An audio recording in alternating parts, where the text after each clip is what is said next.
Funky. What's up, kids? How we doing? Good. Swell. Swell, yeah. Peachy Keen. Got the Three Amigos today. In anticipation. You guys excited? I'm excited. Yeah, we got a big one. We got a. I mean, if you can have a guest on your show in any walk of life that's considered the president, we're less bummier than we thought. Bummier. Well, we'll get into how his qualifications probably qualify him out of the majority of people we talk to. But So, is that a statement on us, the people we hang out with, or yeah, that's not an indictment. I should take that back. It's not an indictment of our previous guest by any means. It's just this guy is legit and highly qualified to talk about the sport we've been talking about. By the way, I have to say, not a retraction, but my son actually listened to the episode with Coach Kalish. Oh yeah, and was that the one that you said Billy Bean was dead? Yeah, I made several mistakes apparently during that episode. One is Billy Bean, which there was a Billy Bean that died. It wasn't the one from the movie. I also made an error in saying that Mbappe hasn't been that great this year. He might have scored 3 of the arguably the best goals of club football in one game this year. He might be Subjectively. he might be second in goals in La Liga behind Lewandowski.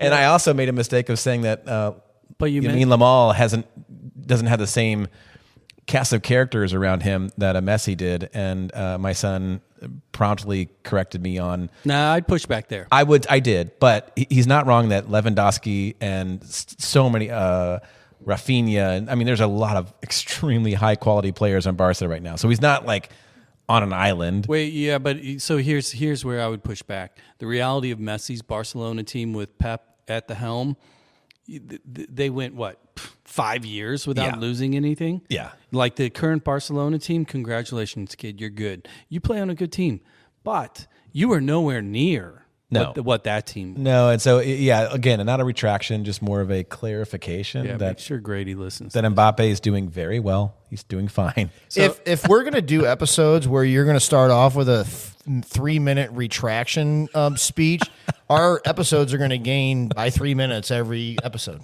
That's not funny. And Fact not check. True. So I let us in here with a little river band, a little homage. You know, I like playing the Keishi classics. Mm-hmm. Yeah. But title of the song felt pretty appropriate today. Help is on the way. Our guest today is way freaking smarter than the three of us combined, and I don't know. I'm gonna double down on black. Yes.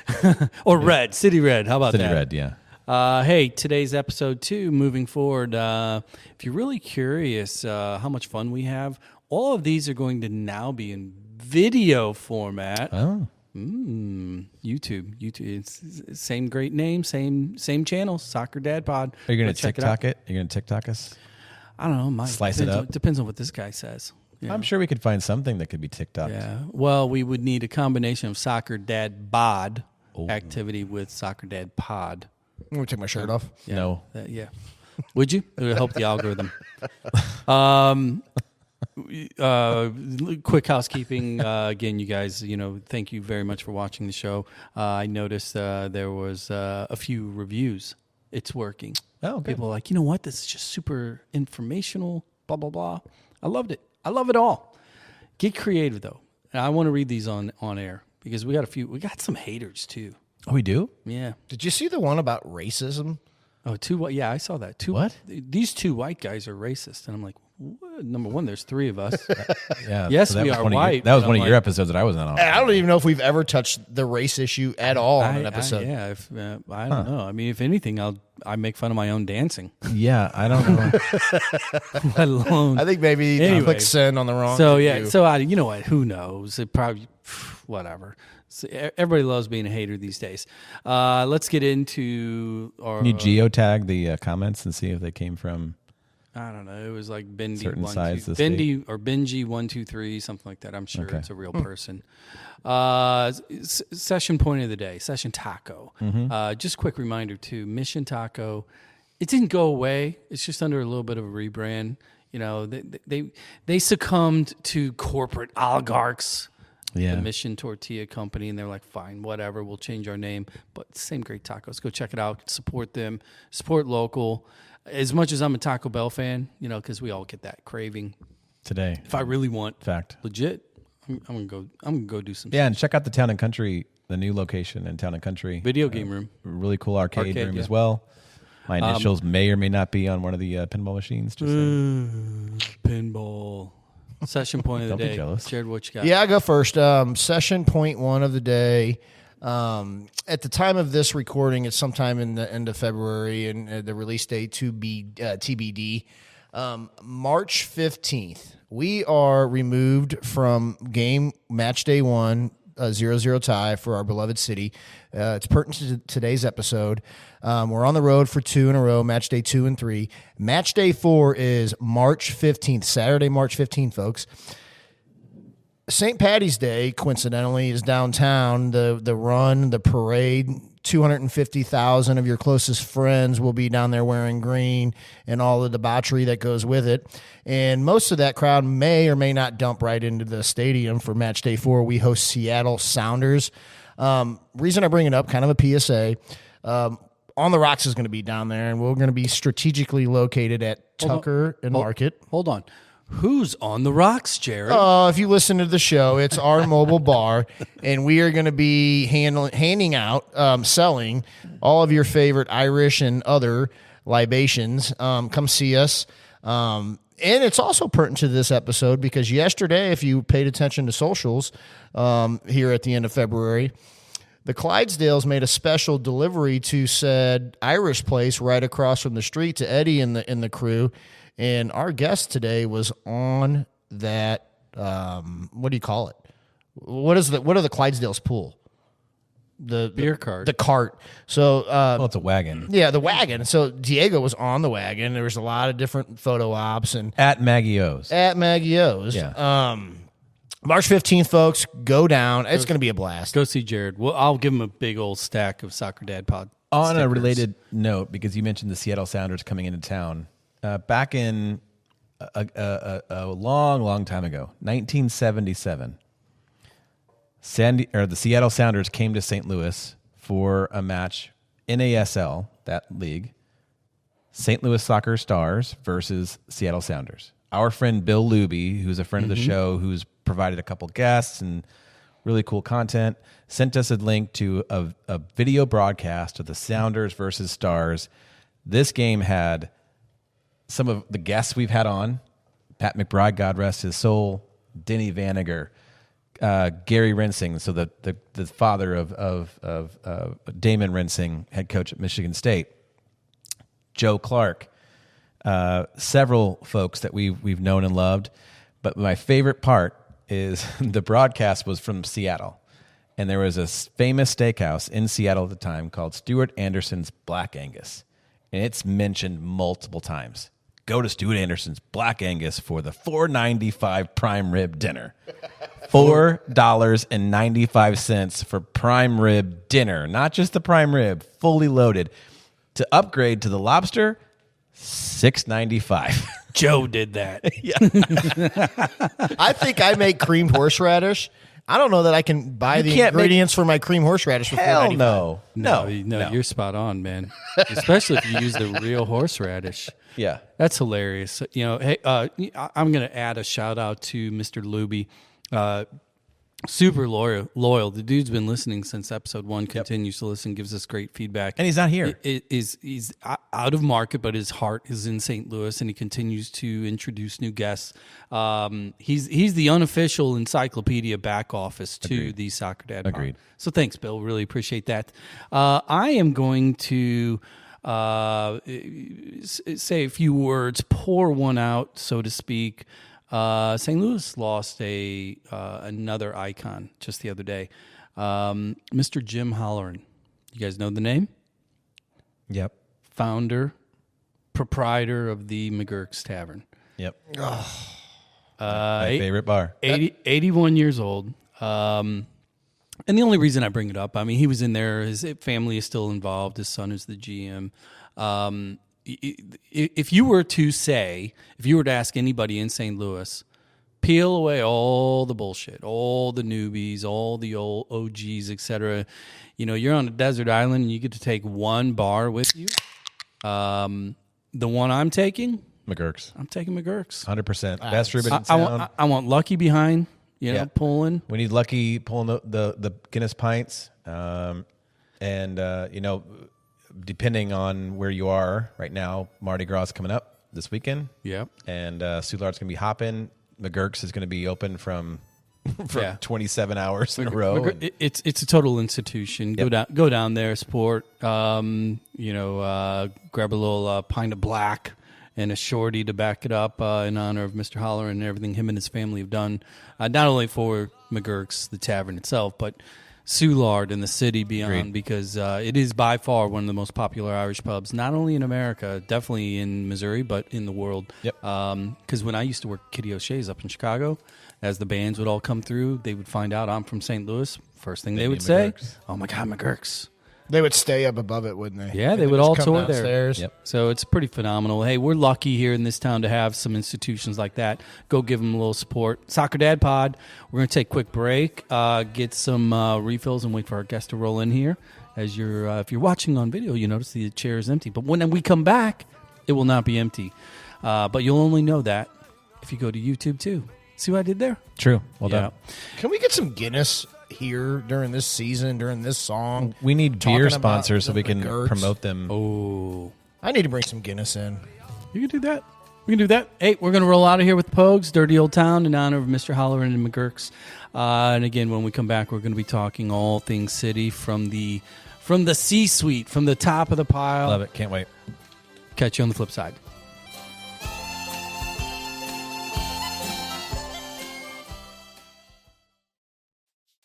Soccer Dad Pod is happy to present a new partnership that all three of us personally use. Choose It Right is a fully integrated platform that helps coordinate and organize your players' bio, their grades, pictures, references, videos, stills, and more. With communication templates and tips and tricks videos, Choose It Right becomes an incredibly helpful tool in navigating the college recruiting process by presenting your player to prospective coaches in an organized and professional manner. Check out the link in our show notes and benefit from our special Soccer Dad Pod discount. Now, back to the pod.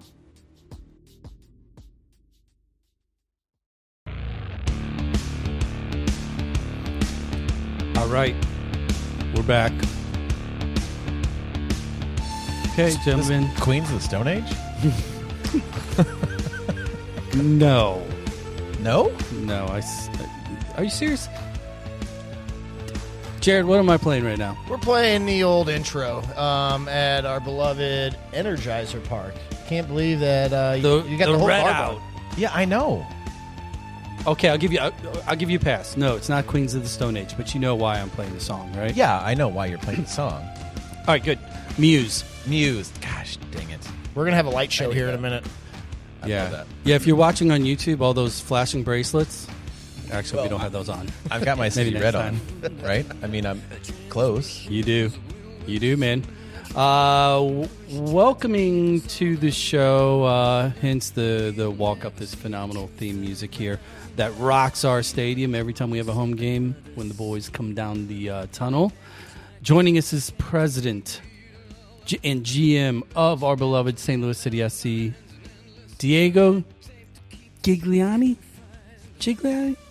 Both are fine. Which do you prefer? Which do you prefer? Gigliani is the more practical. So just go with Gigliani. I love it. What does your mom and dad say? That how do they pronounce your last They name? would probably say Gigliani. Would they? Yeah, Okay. Because, it's also in Spanish, so it just sounds a little bit different. It does. It sounds way more like. I mean, our numbers are going up with the accent right out of the gate. Can guys from Granite City even talk? Can you even say that? That's why he slowly rolled out Gigliani. They right Question because mark? I was going to go DG. How's it going, DG? But I figured not yet. We're not that close yet. So thank you for joining the show. First off, really appreciate you coming in. We were talking before you got here. we have no idea where to start. And typically, as our friend over here that helped make this happen, he knows, like we are infamously famous for being a little off the rails and a little unprepared. And so when we looked at your bio and kind of thinking about what we were going to talk about, I believe, Jared, you said, I don't know where to start with this one. So here's where I'm going to start. Let's go back to when DG, if you don't mind, little guy. No problem, JB. I love it, right? Introduction to the game. Obviously, you are born and raised, correct, in Argentina. Is that correct? Born in Argentina, raised a little bit all over the place. Okay. But many of my younger years were in Argentina, yeah. So let's talk about the early years, the game that we all love, because obviously it's pretty big in your birth nation, right? What was your introduction to the game? Did you play as a little guy, or what did that look like? Yeah, I mean, I think, as you know, and probably all your listeners know, Argentina is so closely associated with the sport. Everyone grows up surrounded by the sport. You've got a local club that you support, and that becomes a constant topic of conversation, even in the playgrounds and in family events. Which team are you from, and what happened last weekend? It is such an important cultural connector in the country. And having been born there, and also having, obviously, my father from there, he supported a local team, Boca Juniors. So from very young, I was immersed in football like any young, I'd say boy and girl in Argentina probably is at a young age. So was Boca your team too then? Yeah. Was it, otherwise your dad would have been like, Probably. Not in this house, man. You do still find the black sheep kids every once in a while. They're like, I'm just going to go against the current and I'm going to pick River Plate. But that was not my case. I loved supporting the same team as my dad. And that also was another big connecting force between us also. Nice. But yeah, so I grew up in Argentina loving soccer. And I would say that there was definitely a really big turning point in how that love for soccer grew. And that was when I was 10 years old in Argentina. It was 1986. That was the World Cup that Diego Maradona led Argentina to, the second ever World Cup that the country won. The first was in 78. I was too young then. I was alive, but I was too young then to remember anything of it. But the 1986 World Cup, I remember it very well. And I remember especially that final when we went out to the city with a friend of my father's who had a pickup truck with an open back. Wow. And, myself with my brother and sister and kids of some of my parents, we all got into that truck after the game, and it was late, and we went out to drive into the middle of the city, and the city was just packed with people celebrating in the streets, banging on pots and pans, singing songs, throwing paper around. It really was a national moment of rejoicing and celebrating. Did they have? They didn't have VAR then, so I don't know.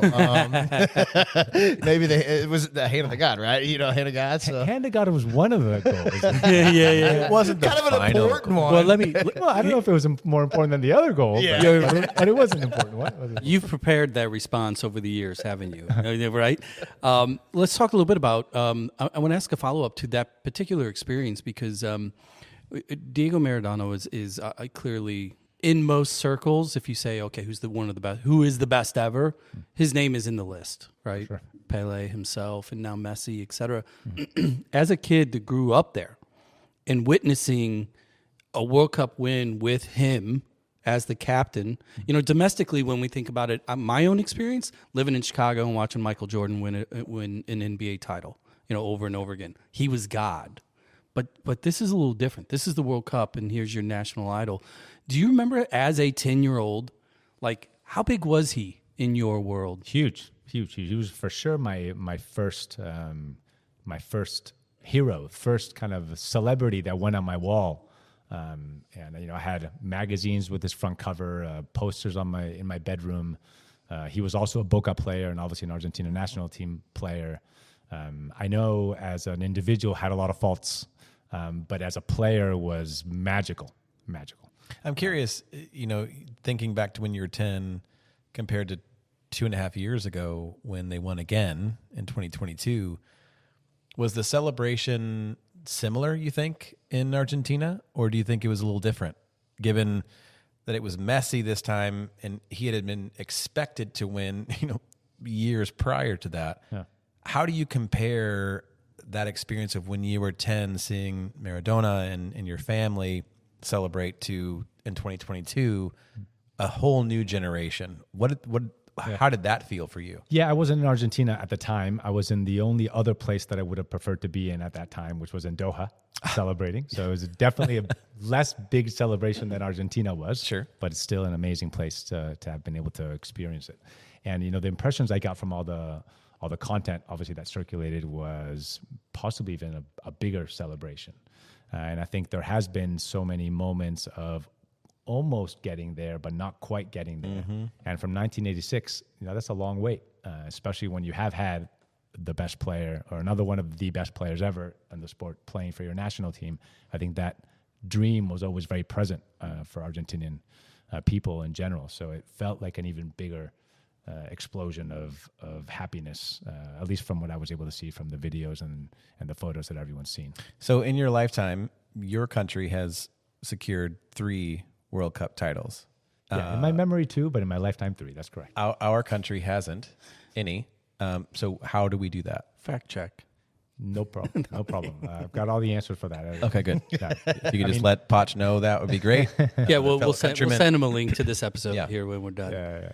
Yeah. Go ahead, Jared. Well, and as we're continuing your timeline and we're getting into your teenage years, I'm interested getting into your current timeline, but maybe for our listeners, how did you make it to the States?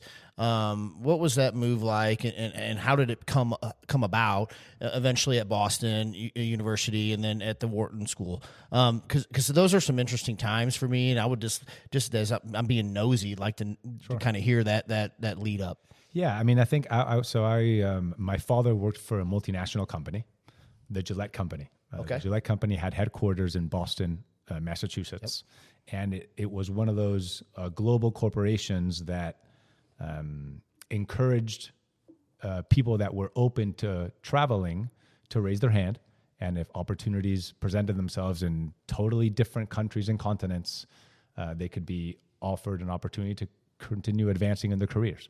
So my father was one of those who raised his hand. And the story that they tell, obviously I was very young at the time. When we left the first time, I was 3. Came to Boston the first time, then left when I was 6, and then the whole World Cup moment. But my parents still tell the story of they left to do one international trip and then come back home. That was the plan. And they did that one international trip. They offered one more role. They did another short stop. Then we came back home, and that was going to be it. That was when I was 8 years old, actually. But then the situation in the country wasn't easy. That was a time of hyperinflation in Argentina, and another opportunity came. So we left again and never came back to live in Argentina. After that. So that's what brought me to the U.S. several times when I was young, in those kind of different career opportunities for my father in Boston. And then once you're there, it starts to become who you are also, because I spent important years in middle school and high school in Boston. I loved living there. I loved the people. I loved the country. And then I just wanted to come back for college. People are already speaking about college when you're in high school, and that's what I pictured. And I wanted to come back to Boston, and then it just becomes part of where you feel at home. So was soccer part of your culture or your engagement while in Boston? It was a part, but it wasn't a strong part. So let me ask you this then. Was soccer your passion from a sport perspective throughout, this whole timeline? It was definitely my passion from a spectator sport perspective. I also played soccer, but I never played so competitively and so many hours dedicated to it that I ever thought I was going to be a professional soccer player. It was recreational. So this is where I'm getting at then.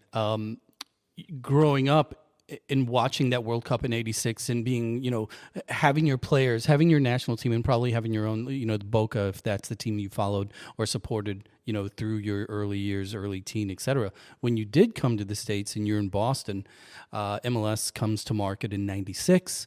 It's in its infancy stages. There's not a lot of soccer on television. Access to European leagues, let alone Central South American leagues, is virtually nil.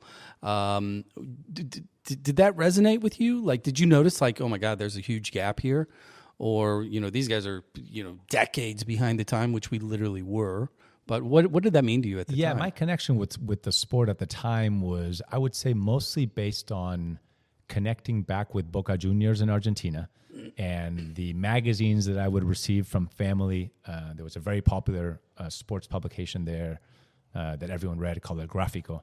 And those would come back home and we'd follow what was happening through that. But it was a very kind of disconnected relationship with the sport, even from a spectator perspective then. Mm-hmm. But after living in the U.S. at that time during high school, I did then move to Spain when I was 16 years old. And then it's like going back into Argentina. Soccer or football is a part of culture there, and everyone's talking about it. Everyone's going to the games. I lived in Madrid. Obviously, two big teams there. Real Madrid was closer to home. And then I became a lot more immersed in the week by week, attending games, watching games, and becoming much more of a regular fan. Go ahead, Zach. So my question is kind of on that timeline, meaning your entire career hasn't been focused on soccer, but the last several years have been from an executive standpoint, from a consulting standpoint, but you have a background in kind of the blue chip company consulting as well. And I come from Salesforce, and I work with a lot of the same type of partners that you used to work with and things like that. So I'm curious how you went from management consulting into what you are now. And I'm not trying to fast forward the timeline. I just want to kind of get from the 10-year-old kid in the back of a truck and were you in Buenos Aires? Where were you? Okay.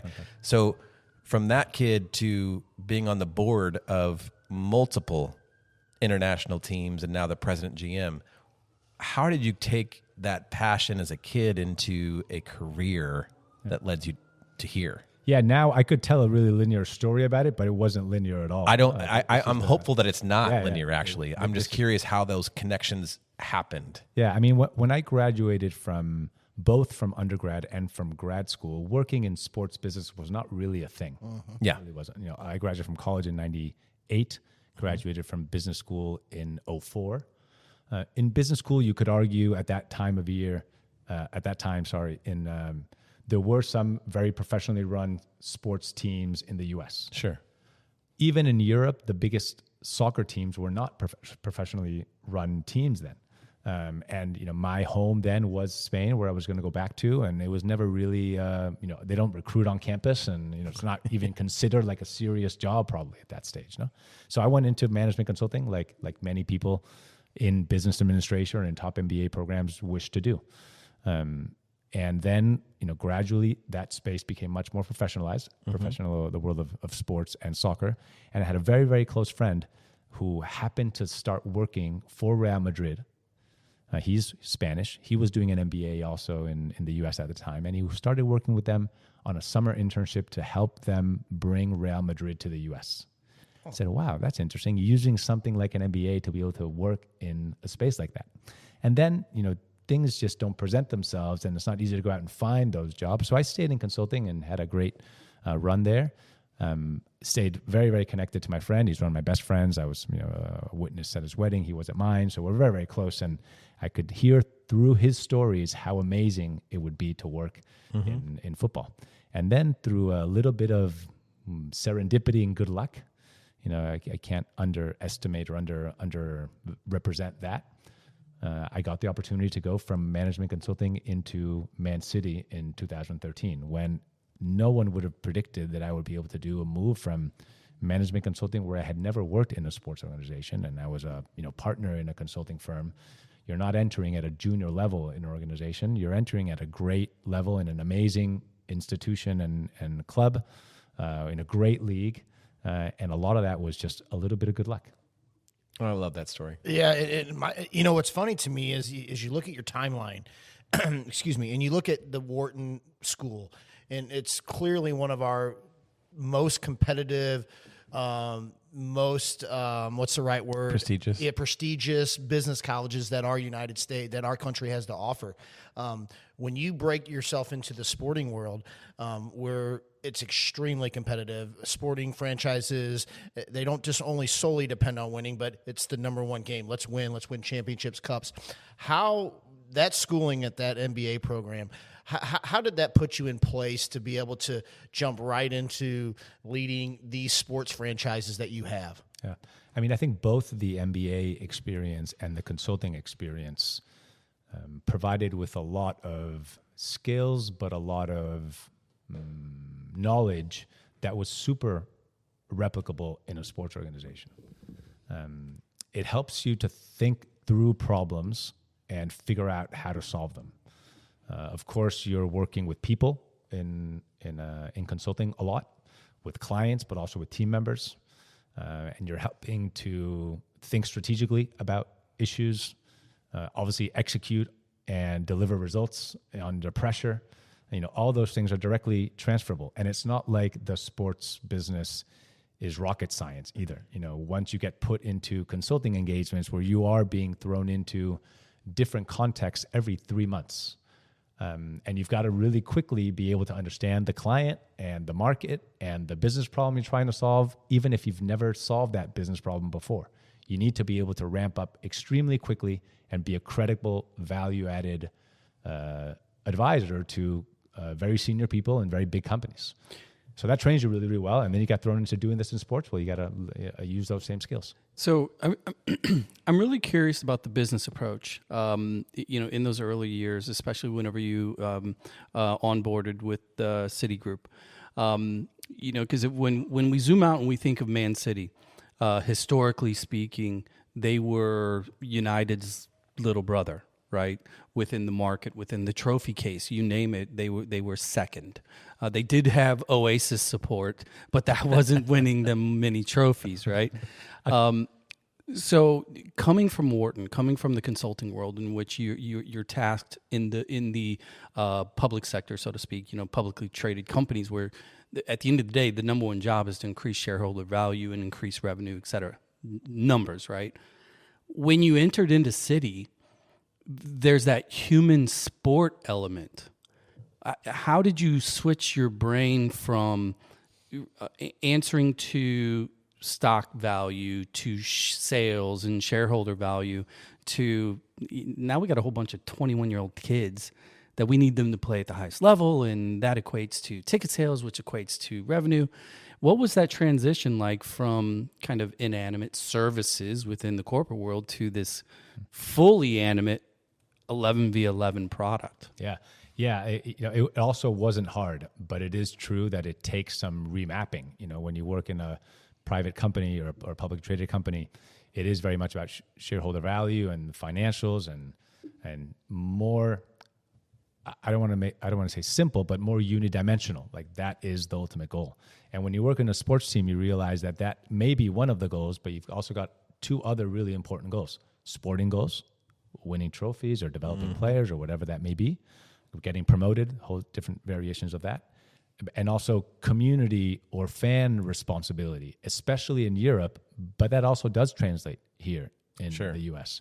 In Europe, I say especially, or South America, because these clubs have been around for longer than most companies. Yeah, they are tattooed by people on their bodies. Their relationship with their family is through that soccer club. So you can't just run that club thinking about the financials or the revenue or the value creation. You need to understand that is just one of three really important dimensions. So real quick follow-up. I want to, when you think back to your education and kind of the process that the schooling and industry walks you through these semi-linear, if this, then that, when you do talk about understanding the culture and the fabric and the tattooed society of loyalists, there's not, in many of those cases, you can't put a dollar value to that. How did you integrate that into, because at the end of the day, the company has to make money. So how did you balance the two? Yeah. Did you have a mentor or did you just learn on the fly? Yeah, I mean, I think one always picks up on different mentors along the way. I do think a lot of it is understanding the business aspect of that easily, but also understanding the fan side. The fact that I was a fan of soccer and am a fan of soccer, I'm able to understand very well that relationship is not just a transactional relationship. It is a very, very deep emotional relationship. So then one is able to integrate that into your way of decision making easily, even though the decisions themselves sometimes are very nuanced and very hard. But that for sure comes second nature once you can live it as a fan. So I don't know your exact address history, but I know Buenos Aires, Boston, Madrid, and Manchester and St. Louis. London was in there, right? Yeah, but you've got most of them. That's good. A couple of back and forths between them, but that's good. But you haven't lived anywhere that doesn't have a crap ton of titles. I don't know if you've noticed that, but you tend to live in places that win.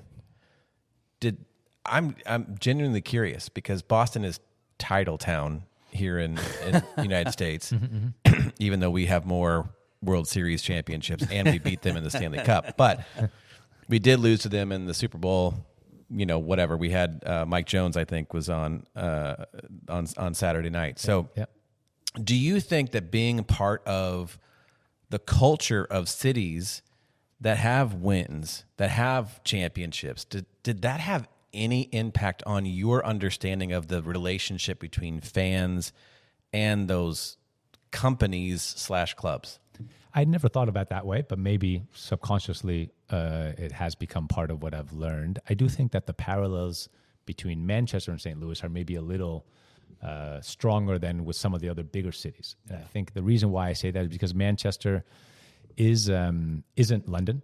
It isn't the big city. And the sport or the teams there became such a huge uplifting driver of the city itself, and even of the reputation of the city worldwide. Like I don't know how many times, but back when I was young, I would go around the world and I would say to people that I was from Argentina. They may not know where it is, but they knew Maradona. And they would say, oh, yeah, Maradona. Yeah. With Manchester, you go around the world and you live in Manchester, oh, Manchester United or Manchester City. Automatic reaction. It's brand recognition. Choose wisely. Yeah. I was very neutral on it. So you know what color my heart will be there. But yes, and I've been interested just to kind of find out from a personal level. We mentioned the places you lived and being involved in Citigroup and managing a lot of these clubs that Citigroup is under their umbrella. When Carolyn came calling, or whatever you can share, never being or living in the Midwest, what was attractive about St. Louis to you? Why did you come here? Why were you like, heck yeah, that's what I want to do? Because that's interesting to me. Yeah, I mean, I think there were so many different factors, but I think one important one I would start with is the club itself and the project here.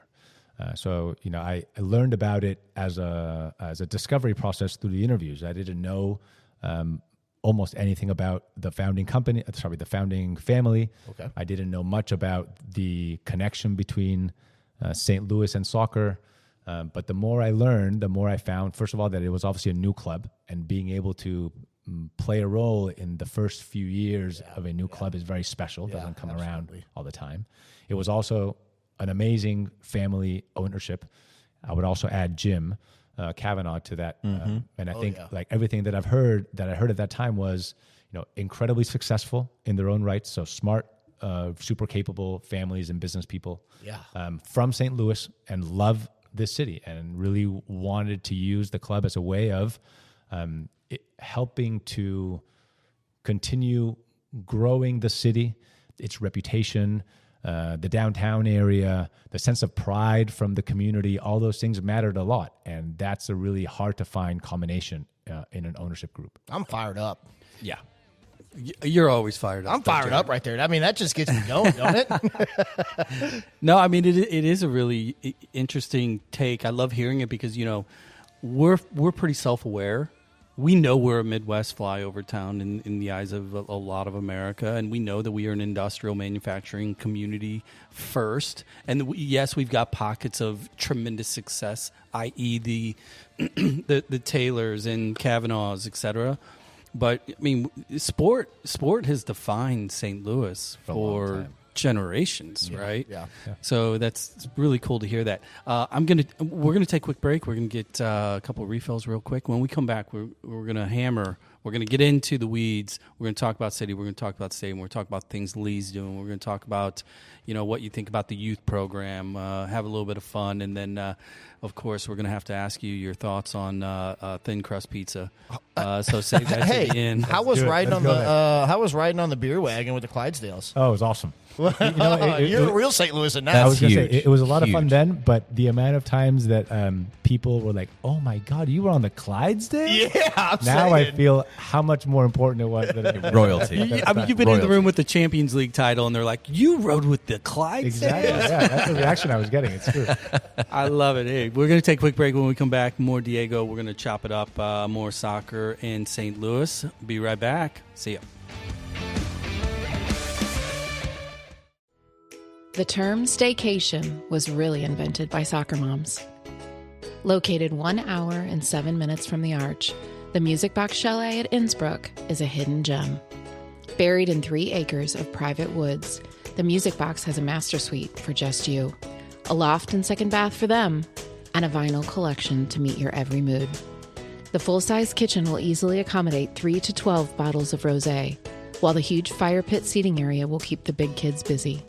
Golf, fishing, kayaking, pickleball, or simply reading a book with Mother Nature, all at your fingertips. Visit either VRBO or Airbnb to find the Music Box Chalet. And now, back to those guys.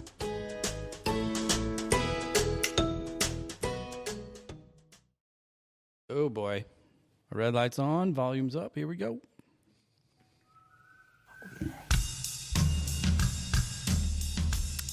We're back. We are. See what I did there? No, not yet. You'll know. Okay. My guess knows. Oh, yeah. Great one. He knows. See? Getting on your good side, DG. All right, man. All right. Rolling in a little Manchester zone. Did you ever meet him, Liam? Yeah, many times. Actually, no. I met Noel many more times than Liam. I met Liam once. Yeah.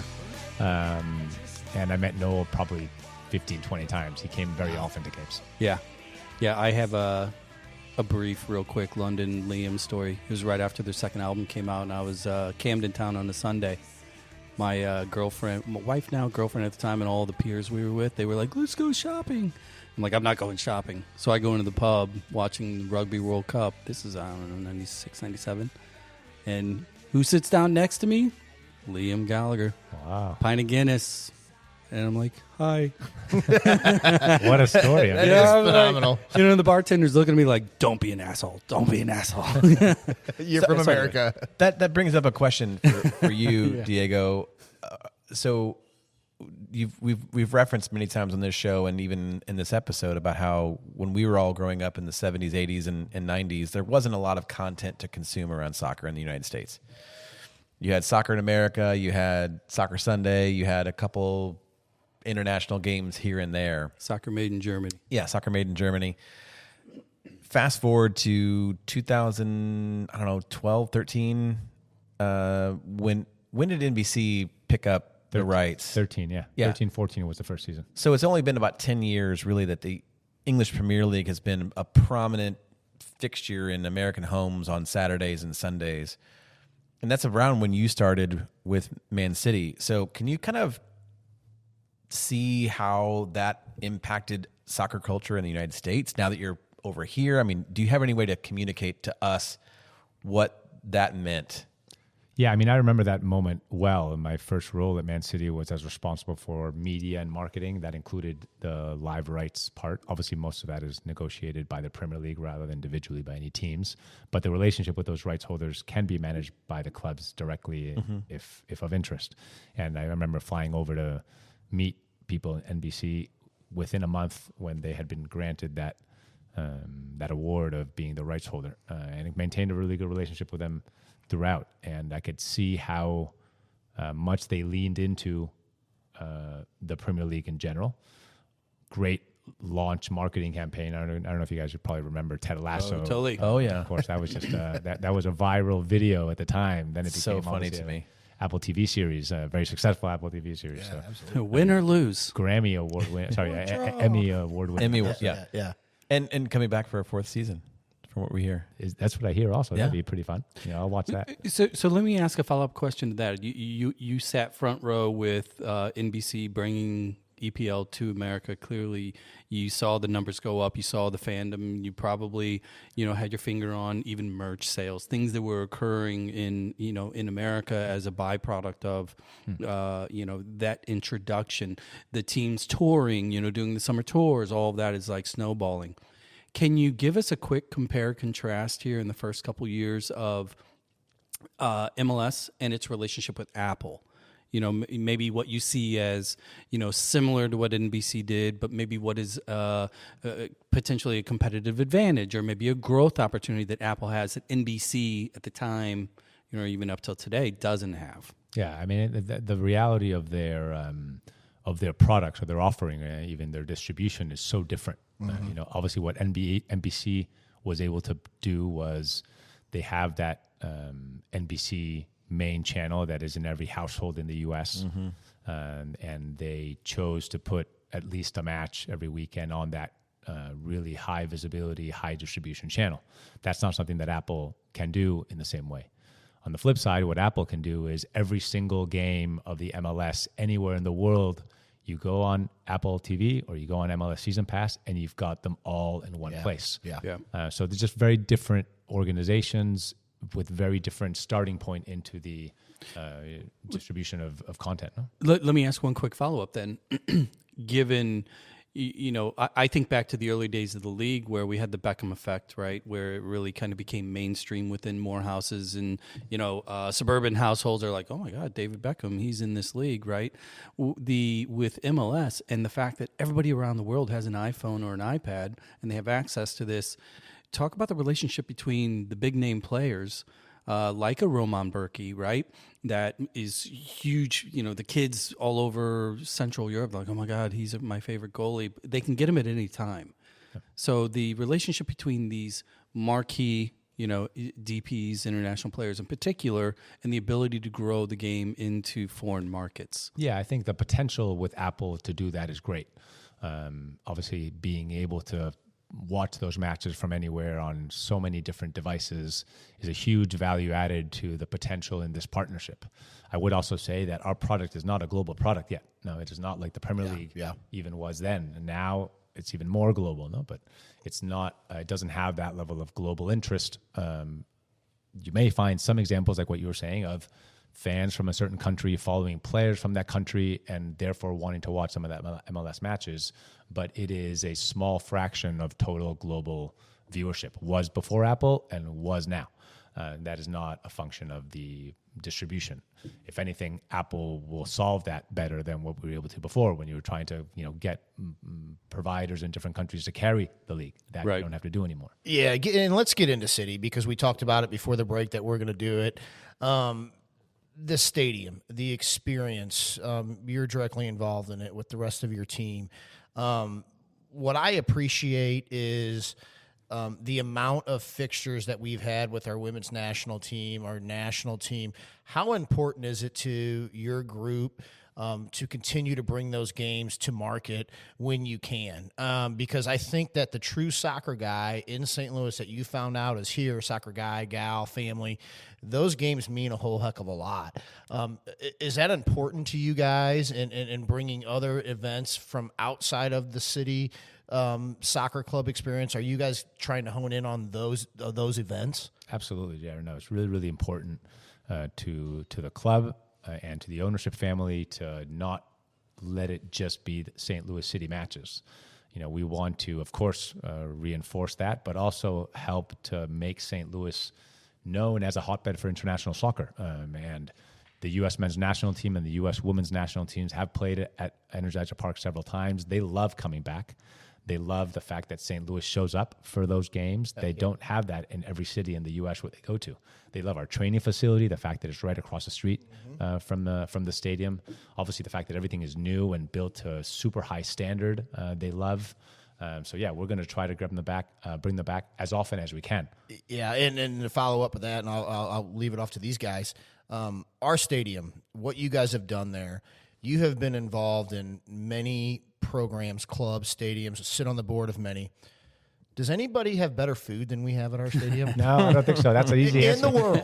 I don't think so, no. I mean, the food offering is amazing. Yeah, just talk about. I mean, the credit's due to Matt and your chief flavor officer. Gerard. I mean, because just what you guys are bringing into the stadium and what you can actually get as a culinary delight, if you will, because it's a much different than the neon nacho cheese and the stock hot dog. Yeah. I mean, obviously, I joined when all that was done, so I can comment on it and really celebrate those people that you mentioned and their thinking around this.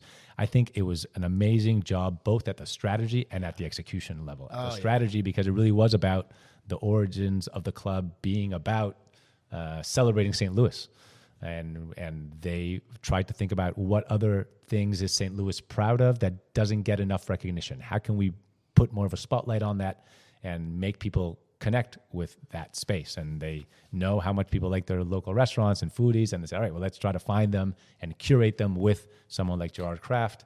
And then the execution is like the ones that are selected, the food, it's just amazing. So is the next step to put Keno machines on the corners? Keno.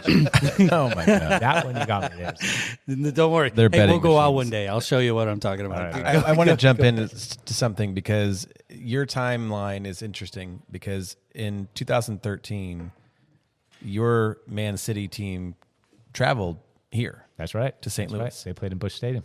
And 40,000 people watched Chelsea versus Man City. Mm-hmm.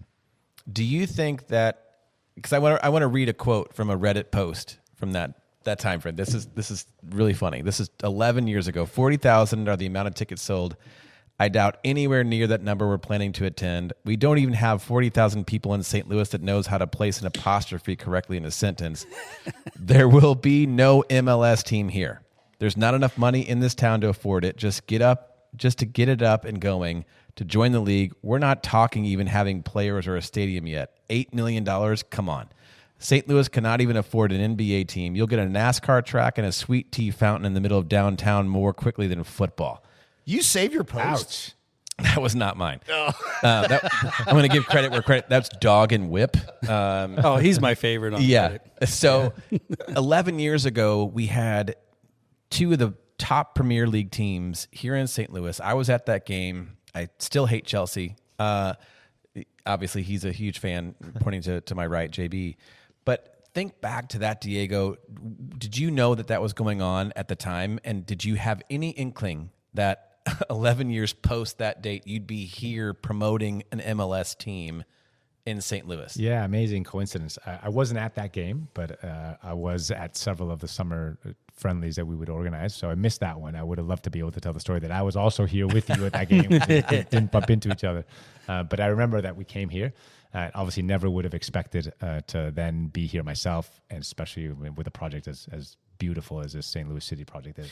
But I think the reason I asked that question is because when we've had folks from the executive team from City on, what's interesting to me is that there is a connected thread of the love of the game, for sure. But you've used the term project multiple times. And we've heard that from a variety of folks that have come on. So I guess this is going to be a tough question. When the project is over, or what does the end of the project look like for you? Meaning, what are the goals for you to say, yeah, we did it? Or we got to the place where I wanted to go. I'm just curious on that point. I mean, the project never ends, I don't think. I think the project is a continual desire to improve the city and for the club to be a positive contributing force towards that. I don't think there will be a day where we say our job here is done and therefore we can move on to something else. I know the family doesn't think that way, and I don't think any of the members of staff think that way either. But it does. But I like it being that way, because it does. It helps you to always be in this mode of continuous improvement and continuous progress towards all the different goals that we have. And when we do think about those things that we want to achieve, because of course we do then have annual goals, we've got midterm goals.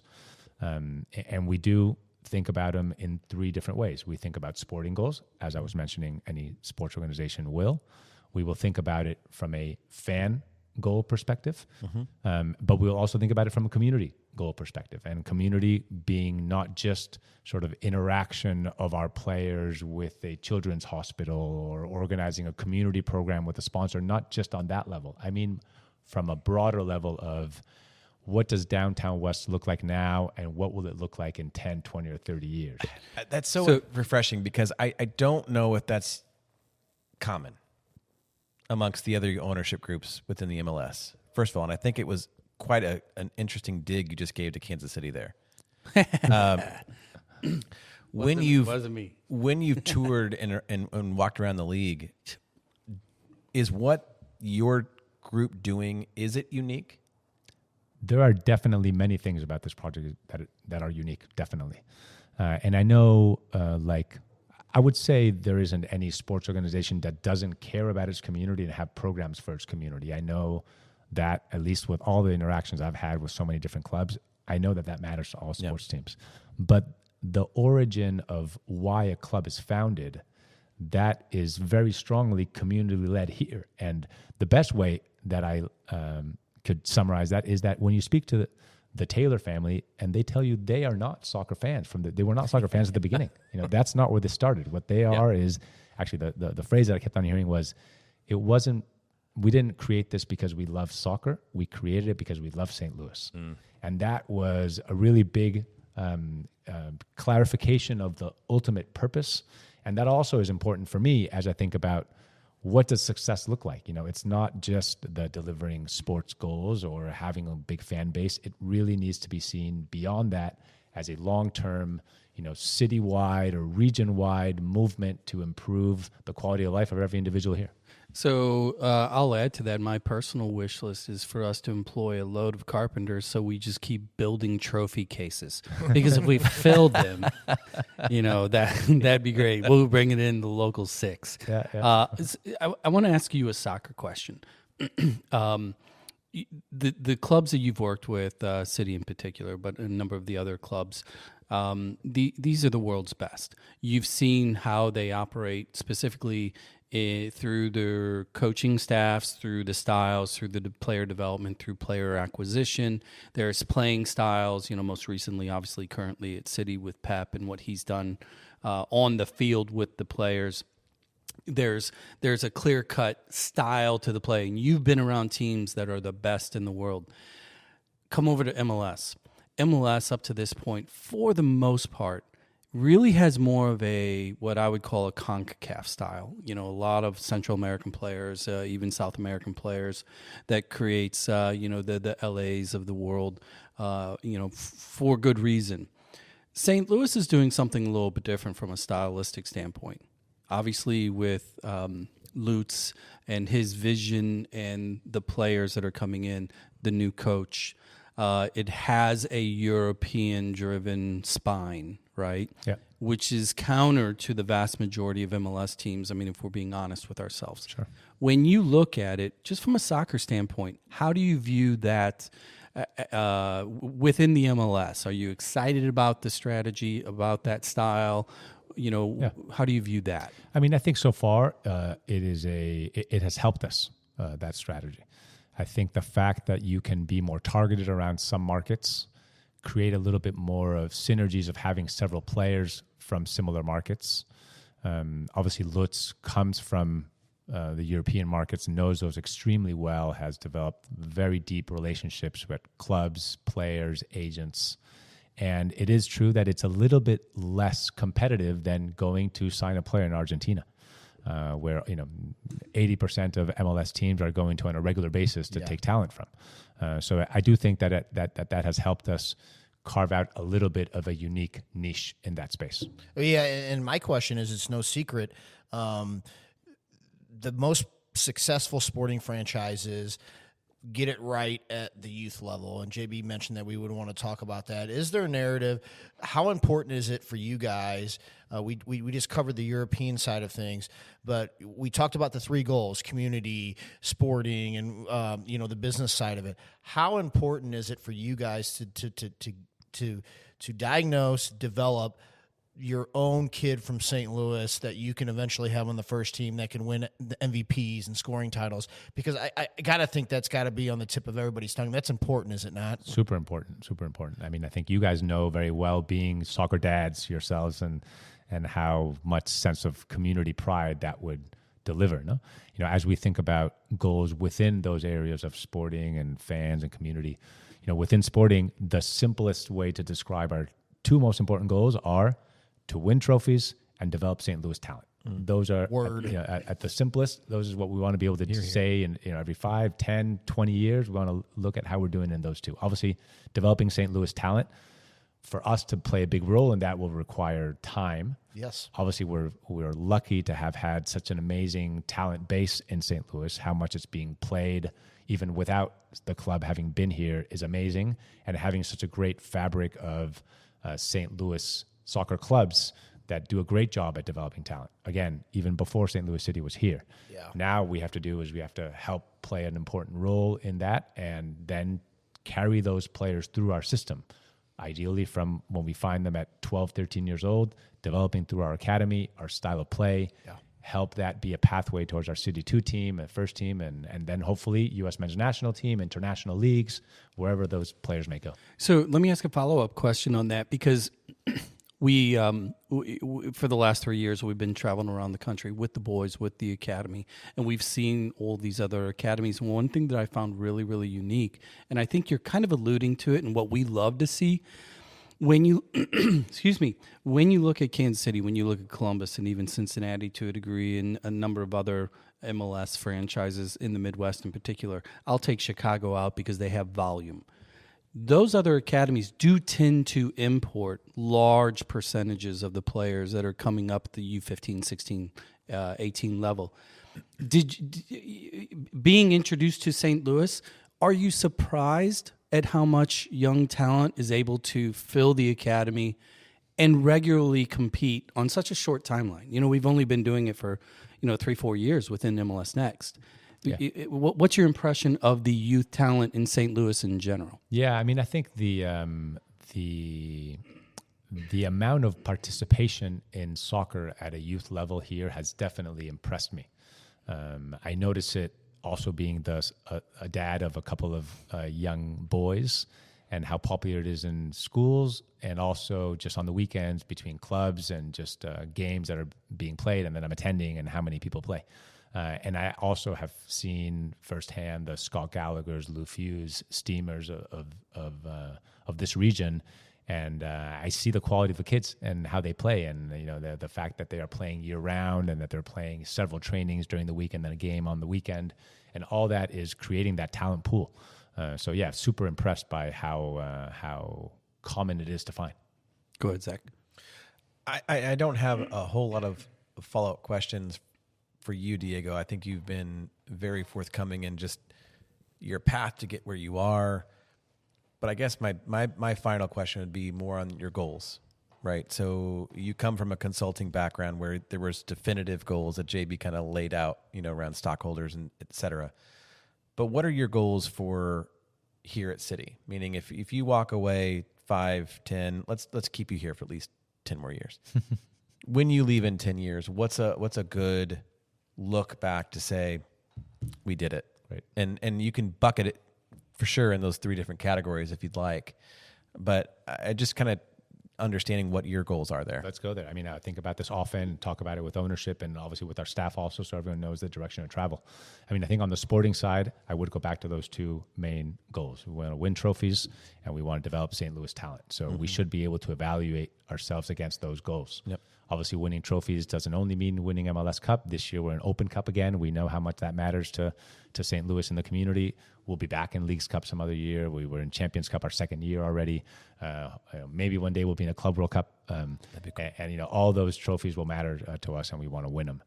And then developing St. Louis talent is also very measurable. We want to see how many of those kids make it into our first team, how many make it into U.S. youth national teams, and eventually U.S. men's national team. Can we then take one of those players and export them to one of the big 3, 4, 5 leagues? All those things, again, are measurable on the sporting side. Then when you go into the fan side, we have done an amazing job already at capturing the interest and excitement of this city. We can tell when the stadiums are sold out every single game since the team has started. But we also know that there's still a big room of improvement versus organizations and sports institutions here like the Cardinals, who, again, are very associated with the city itself. No? People think St. Louis and they think Cardinals. And we want to be able to do that. Obviously, that takes generations of work, but we need to become as popular as the Cardinals are today. And maybe one day, many, many years from now, maybe even more. The sport for sure has a lot of upside still, and we're excited by that. So on fans, we want to see growth in fan awareness, fan consideration, fan engagement directly with us, coming to our games, coming to our City 2 games. So a lot of goals around fan growth. Then when it comes to community, would love to see what this region looks like in 10 years. I mean, I came here when the stadium was fully built, but hadn't yet hosted all the games that it has for the first time. And as I'm showing around, people are telling me what downtown West looked like before. I didn't see that before, but they said, here, everything that you're seeing here before used to be highway connections and entry and exit ramps. Harry's was pretty good. There was a bar kind of where the field sits. That was a pretty good bar before the Blues game. But your point is so valid because, I mean, the Millennium Hotel is getting renovated. The railway building, the AT&T building, things that have been kind of desolate and just falling down are being renovated. And a lot of it, I think, is the investment from organizations like City. Yeah. And in closing for me, the U.S. Open Cup supporters, the tournament's been going on since the early 1900s. It's over 100 years old or whatever the math is. It probably sounds like we don't want to be in it because if we'd rather be in the next tournament up because of where we qualified last year. But what is the organization's stance on the Open Cup? Because I think all of the fan groups and all the people that were pissed off last year about not going, we're in the Open Cup, and we're going to play a game here in May, and all you people that boycotted, you better show up in May. I love your thinking, Jared. I love your thinking. Yeah. No. I think last year we wanted to compete in Open Cup, and we were definitely on the supporter side. We wanted to be able to play a role in that competition, which I know matters a lot to St. Louis in general. And this year, while we're upset that we're in it because we didn't qualify for the other one, we're very happy that we're going to be able to compete for silverware. And we hope that fans show up. We're going to be hosting the first game. We know that already, the round of 32s. We don't know who we're going to play against, but we're going to play against a USL or an amateur team. We will not play that first round against an MLS team. And we are discussing now, how do we get our best shot at filling out that stadium and bringing in a different audience of people that aren't able to come to MLS matches either because there aren't tickets available or they're too expensive. How do we offer a different proposition to all those people and get as many people in Energizer Park as possible? And hopefully with the frustration from last year, we can capture that energy and transform it into fan support that can help our team not just win that game, but if you win 4 games, you're in the final of this competition. So it really is important. Every single game matters, and hopefully we can have a carpenters story. Building. You need to hire more carpenters. Yeah, there you go. Touche, well said, man. No, I'm excited, man. I mean, this is awesome. This was a real treat for me to be able to sit down and talk to you. Agreed. Yeah, I find I'll tell you an anecdotal story. So all 3 of us are season ticket holders. I'm in 110, 204, 149. Right, we're all over the place. But Thank you. I haven't been in my seats probably since season 1. We stand on the corner at 100. And what I wanted to tell, the story that I want to tell here is, and you guys probably noticed it, but we've never talked about it.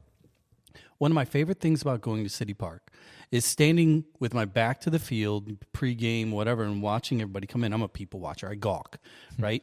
And inevitably, there are people that come in, and they're going straight to take that selfie. They're going, and I listen to everybody, and it's the first-timers. When they've never been, or they're not even a soccer fan, and like, holy shit, everybody's blown away. And to me, it's like, I love the game. I love the stadium and all that. And I love everything that the org's done. But the impact that you guys are having on just regular Joe baseball fan that happens to pick up a ticket to come, I don't think you guys realize how elevated the experience is.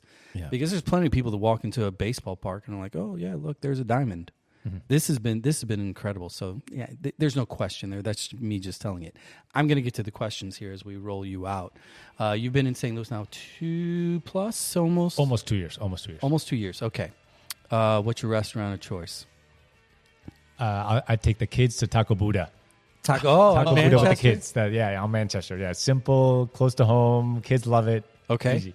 No kids. You and the +1. Where are you going for a little bit of elevated dining? Probably, I'd say I love all the Gerard Craft restaurants. Brasserie, Bowood, but I also went to Esca recently, which I loved. That was really nice. Budweiser or Miller? Budweiser. He was on the wagon. He was. I know the answer to this. It's also a lot more common internationally. Yeah, you can't find Miller anywhere. Yeah, I teed you up there. Now, here's the tough one. St. Louis thin crust versus New York style. If does thin crust have to mean emos? No. No, it has to have Provel on it. I would say thin crust. Yeah. Oh, you like the Provel? Yeah. Hey, we converted him. We're gonna go have more Because things. emos is my least favorite too. They're not sponsoring the show anyway, so sorry. Diego, man, this has been a real pleasure, man. Love hearing the story, the pathway. I mean, feel really honored to have an individual like yourself, not only on our show, but for the club, for our city, because you've been there, you've done that. So it's great to have stewards that have that experience. And, I'm speaking on behalf of all of us. Thank you for coming to St. Louis, and we really look forward to the fruits of your labor over the next couple of years. And thank you for joining us. Yeah, and for those that don't know, I mean, not only your Man City background, but you're on the board at Inter Milan and a couple other clubs internationally. That was just recently announced, right? It was. And congratulations. We didn't even get to that because we were so Homer focused. But man, the fact that you're here, it's an incredible honor. So thank you. And I say thank you to all you guys. You guys are the reason why the club exists, really, and gets so many people to fall in love with it. Also, thanks for all your time creating these podcasts and keeping everyone engaged. All right. Shout out to the man in the corner, Mark. Thank you, Mark. Thanks, Mark. we got the wave. He's on the other side of the camera. Diego, thank you very much. Enjoy Taco Buddha tonight. We are on our way here. Like, review, follow, share. Soccer Dad Pod. We got low self-esteem. That stuff helps us out tremendously.